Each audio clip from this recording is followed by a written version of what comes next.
friends. Welcome to Sky House Herbs podcast. I'm Ashley Ellenboss, a clinical herbalist, and in this space, I share my knowledge and experience with plant medicine to help you on your own journey of healing and transformation.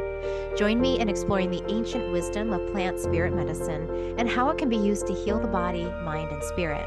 We'll talk to experts in the field and share stories from people who've been transformed by powerful plant allies. New episodes are released each Monday, so please subscribe. And now, let's explore this mystical world of plant medicine together. Hey everyone, welcome in. Today we'll be talking about sleep, and particularly we'll start with poppies, which are a plant that are very well known for its long history of use with sleep.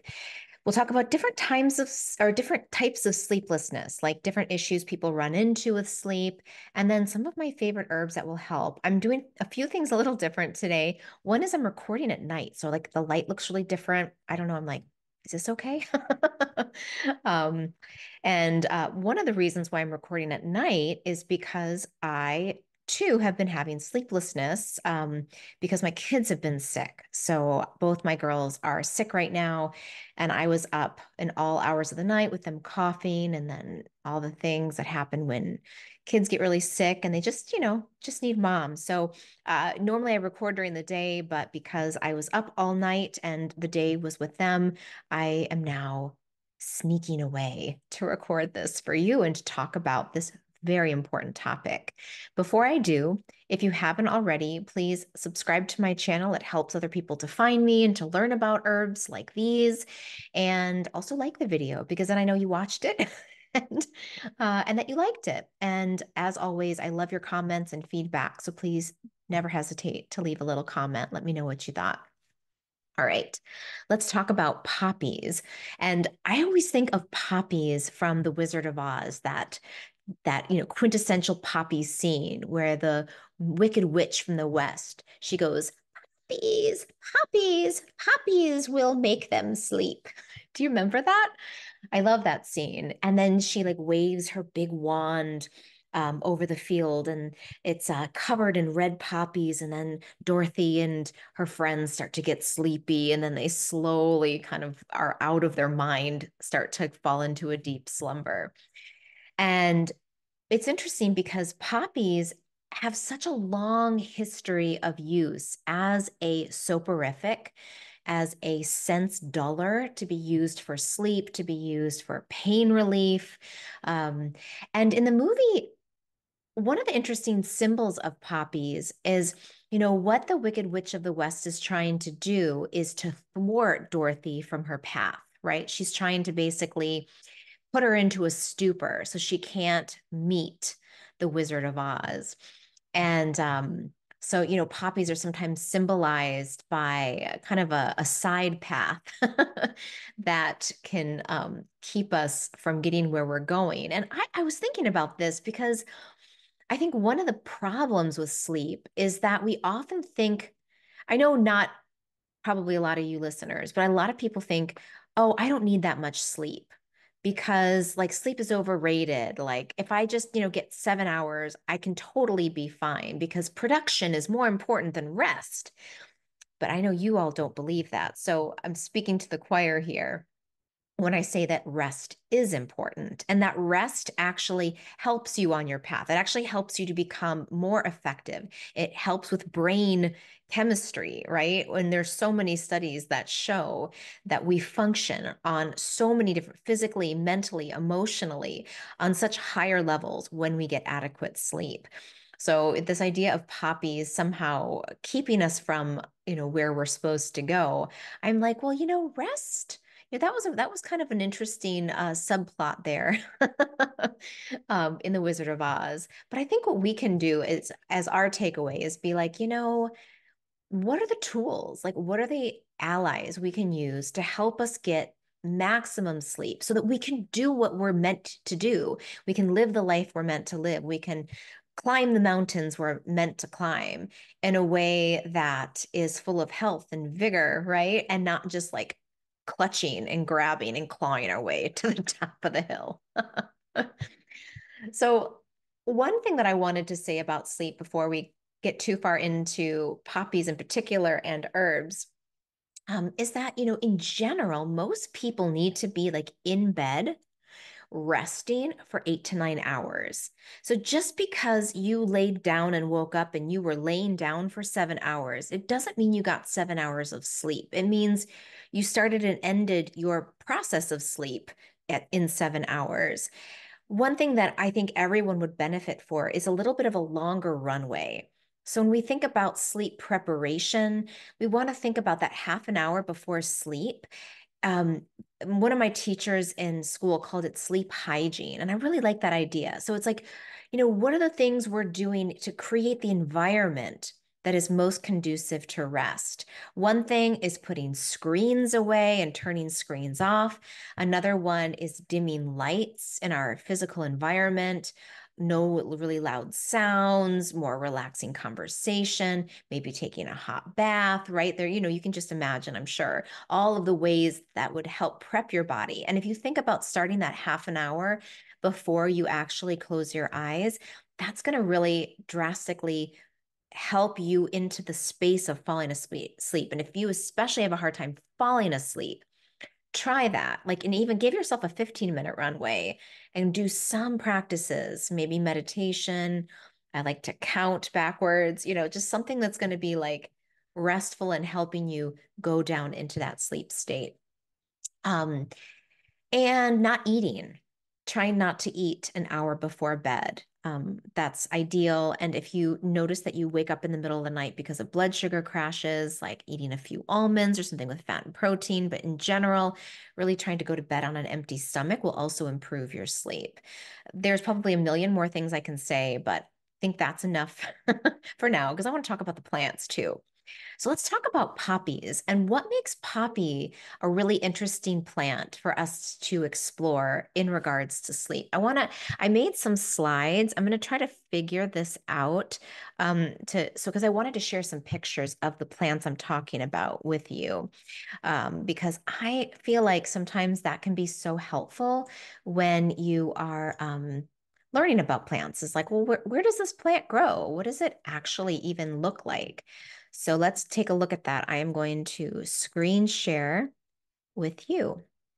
Let's hop on over and then we will put this into slideshow mode. But let's go back to this one. Yeah. Okay. So hopefully you can see my screen.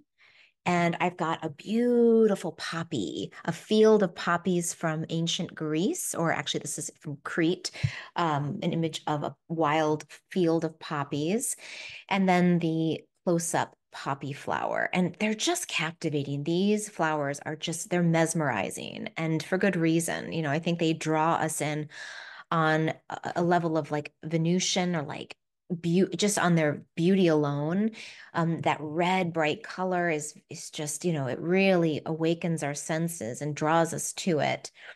And so for thousands and thousands of years, really this plant originated, we think, in the Mediterranean. So, ancient Greece and throughout Italy and all of those areas that they use this plant for sleep.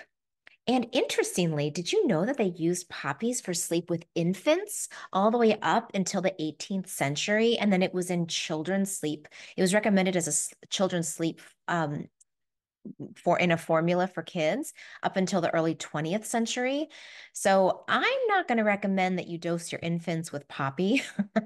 We now know that it can cause some problems with breathing. It's a central nervous system depressant. So it'll slow all the senses and all the vital processes down, which, that's tricky business when it comes to babies. So I'm not going to say we do that. But what I do want to point out in knowing that, is that this plant, when used appropriately, is safe, and at appropriate doses, it is safe.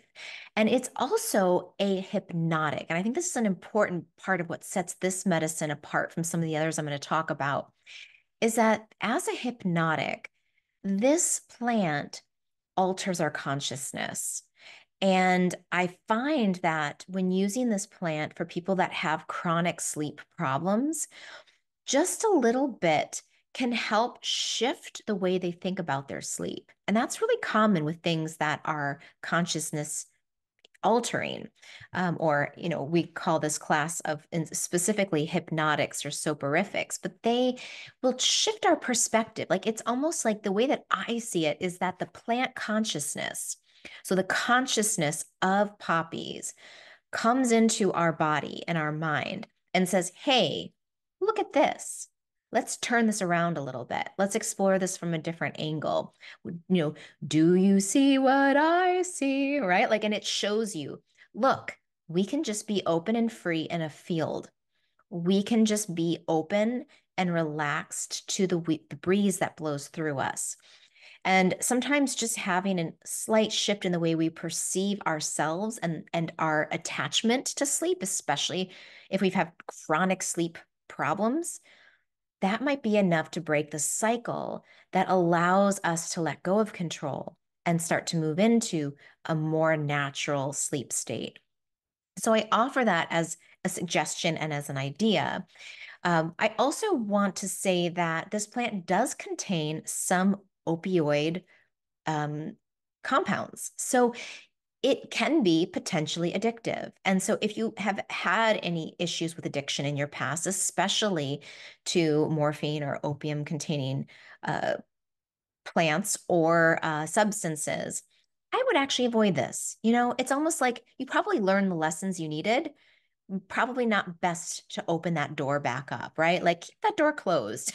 If you opened it and bad things happened, just close the door again and you can go on to the next plant. If that's not something that you've had to deal with, then in small doses, and I would say maybe 2 weeks on, 1 week off, you can start to explore this plant. I like this one as a tincture.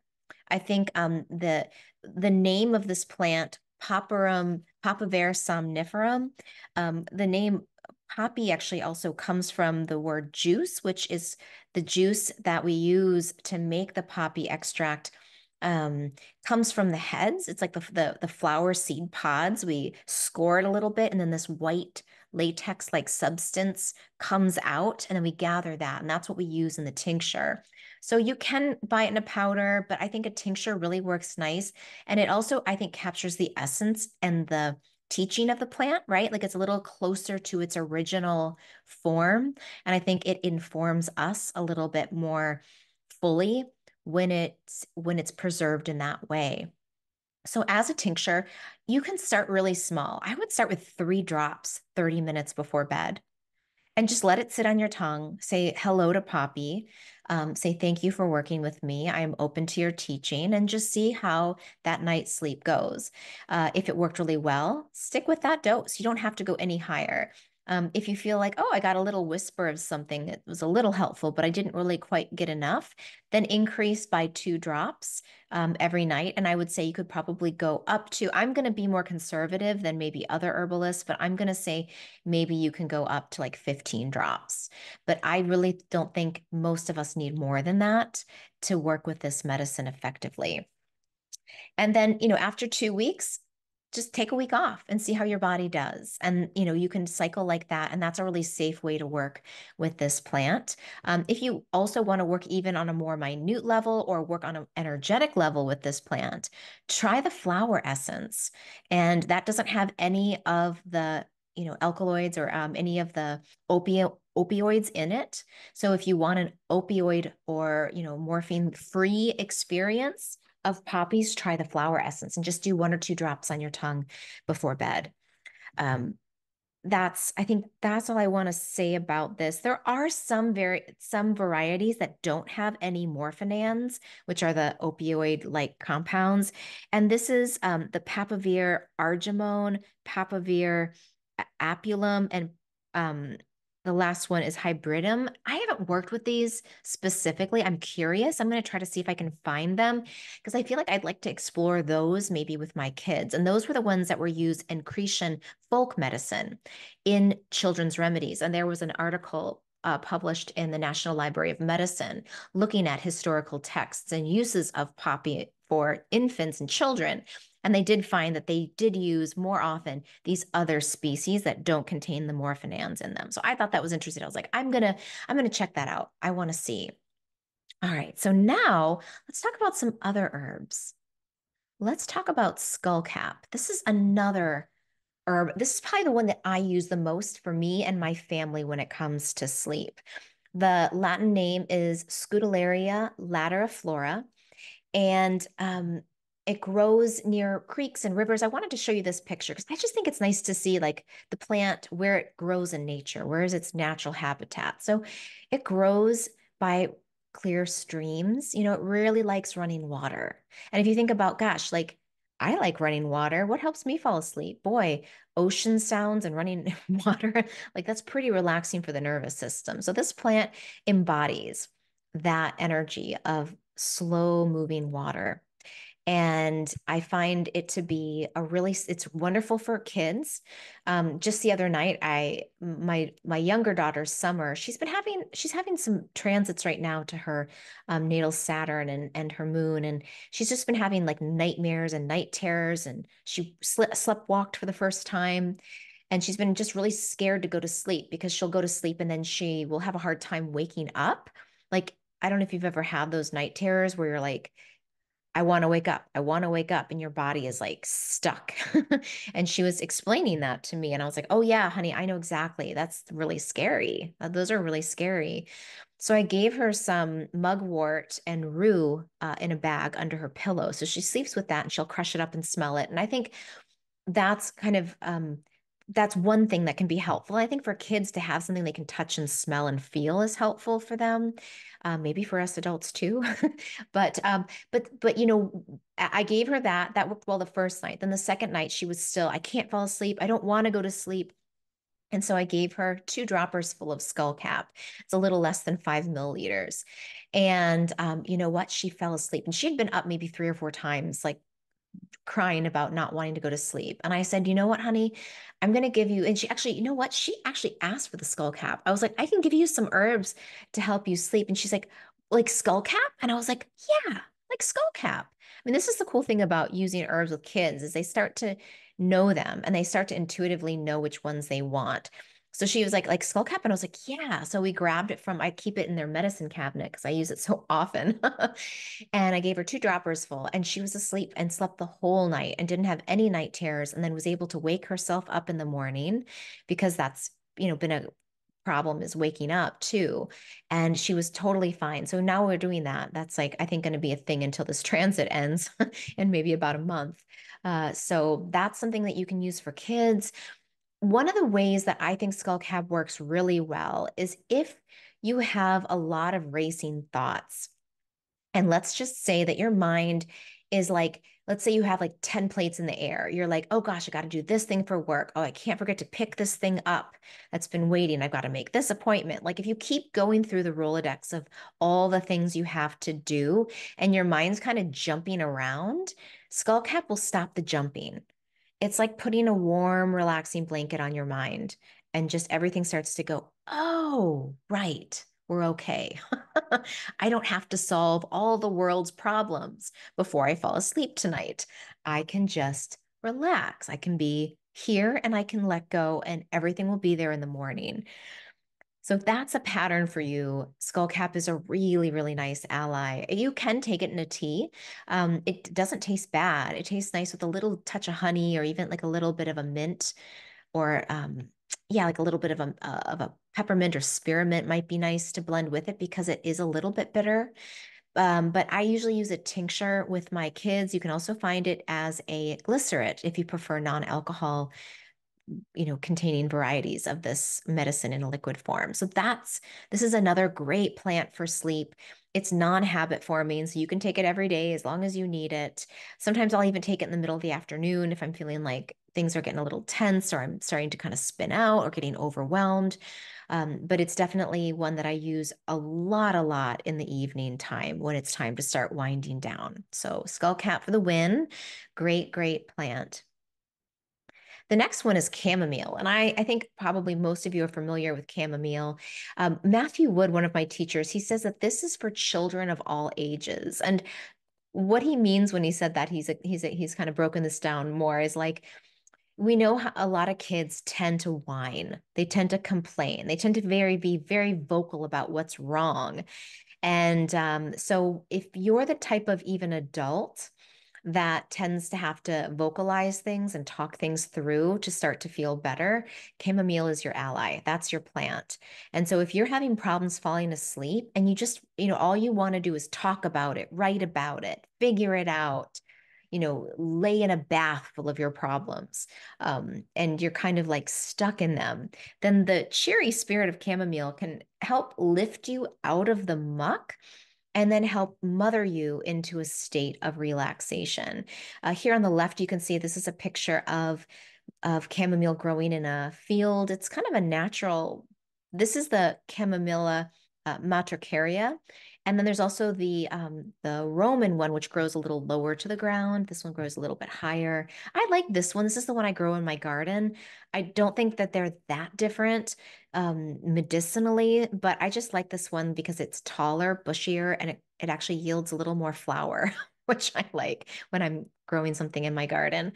So it's a really nice herb and really we use the flower as the medicine, but it's a really nice plant to use as a tea. This is like probably my favorite herb for sleep that you can drink as a tea every night, safe for babies.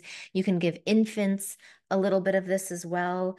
You can give babies in a bath in chamomile flowers. Obviously, with a lot of infant stuff, you want to do maybe like a little patch test first, or you can water down the tea and just give them like a little drop on the tongue, see how they do. But generally speaking, this plant is very well tolerated in most people. So this is one that I give my girls very commonly before bed, because if they've had like a really busy day, or even myself have had like a busy day where things have been a little frenetic, maybe something big emotional happened, and I just need a little mothering, a little help with my nervous system to feel more protected and held, then I'll make both myself and my girls some chamomile tea. I like to add honey. I just like honey. I think it's an amazing medicine too. So I'll add a little touch of honey, and then that's a really nice evening ritual that you can do. Um, so yeah, that's all I'll say about chamomile. Let's go on to the next herb, which is hops. So this one has a great Latin name, Humulus lupulus. It's kind of fun to say if you want to Humulus lupulus, say it out loud. And this is an herb that grows pretty much all over North America. We have it wild here in Minnesota. When we first moved into our new house, we were taking a walk with the dogs, and all of a sudden I was like, wait a minute, there's wild hops growing over the ledge on the sidewalk, like in our neighborhood. So it's like, that's really cool. So you can find it in a lot of places. It really likes to grow in the South. I remember when Adam and I first met, we went to a house in Virginia. At a friend's house, he was hosting a retreat, and they had hops growing on their front porch. And it was like this, it was summertime, and you could smell the hops. It was like this sticky, hoppy, bitter flower, very, very like almost tranquilizing. You just like you smell, you breathe it in on the front porch, and you're like, oh, I just want to go lay down and like get cozy. So it has that effect even just as a herb that's growing around you. And so when you take a lot of those really sticky oils into your body, they're very, very relaxing and very soothing. And one thing that's different about this herb than the others I've talked about so far is that hops is very cooling. So if you tend to suffer from heat issues, like let's say you're menopause or perimenopausal, or you just are a hot sleeper and you tend to sweat at night, hops might be a really nice medicine because it's cooling and it's bitter. It also works on the liver. So it can be helpful with hormonal balance. It's one of those herbs that a lot of people, including myself, recommend for women who are going through menopause, because it's has some phytoestrogenic qualities, which can help balance estrogens in the body. And it helps with heat, with the excess heat that is a part of that transition. So this can be made as a tea if you like the taste of hops and like, IPAs and bitter things. You might really like it as a tea. And I would say that if bitter is not your jam, then definitely you would prefer it probably as a glycerate or as a tincture. This one also works well as a capsule. So if you can find a company, I really like Eclectic Herbs here in the US because they freeze dry their herbs before they powder and encapsulate them, and that really kind of helps to hold the strength of the medicine. I really like that. So if you can find a company near you that freeze dries their hops and then powders them or capsulizes them, that's a great way to go. I also wild harvested them, so I still have some downstairs, and I've made shrubs and all sorts of different things with wild hops that I've seen and gathered. So you can, make all sorts of different medicines. But for sleep, you might really find something you can take 30 minutes before bed is ideal. So pop a few capsules, maybe like 3 capsules for a tincture. I would do maybe 2 droppers full. That's going to be probably about maybe close to 3.5 to 4 milliliters, um, or like 30 drops. And as a glycerate, it would be about the same, like 30 drops or 2 to 3 droppers full. So that's a nice one. Different from the others, like I said, because it is going to be more cooling. And if you tend to wake up between 2 and 3 a.m., which is around the liver time in the Chinese calendar or the Chinese clock, it might be because you have some liver heat issues. And so that would make this one another great one. So if you're a night waker, especially 2 to 3 a.m., try this herb. And that's it for my slides. So I'm going to stop sharing. How did you like that? Was that fun to see the plants, to see the images? I always like to see them.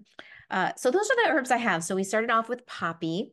Then we talked about skullcap, chamomile, hops. And I'll end by just giving a few other ideas for sleep. And one thing that I do with my kids is I make spirit sprays, and I don't have any on my desk right now, but we'll make essential oil sprays that I mix with a little bit of witch hazel and water and spray that on their pillows and in their bedrooms before bed. I know if you've listened to my episodes with Summer, my daughter, she loves to talk about that because I went into her school and did that with her classmates. It was so cute.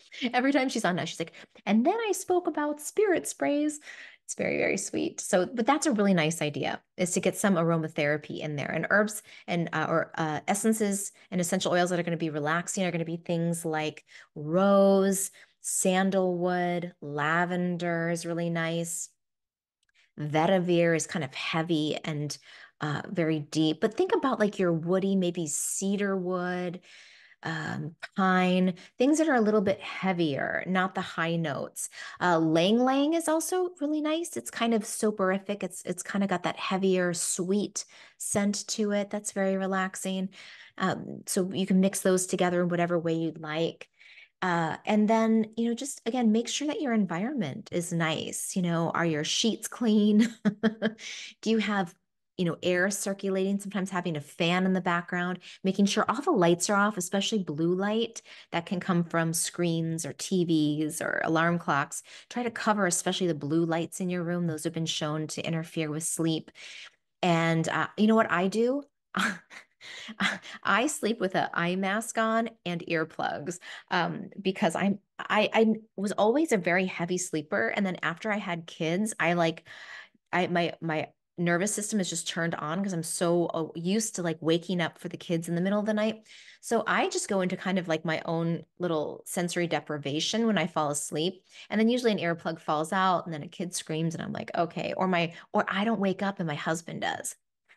So, so you can try that too.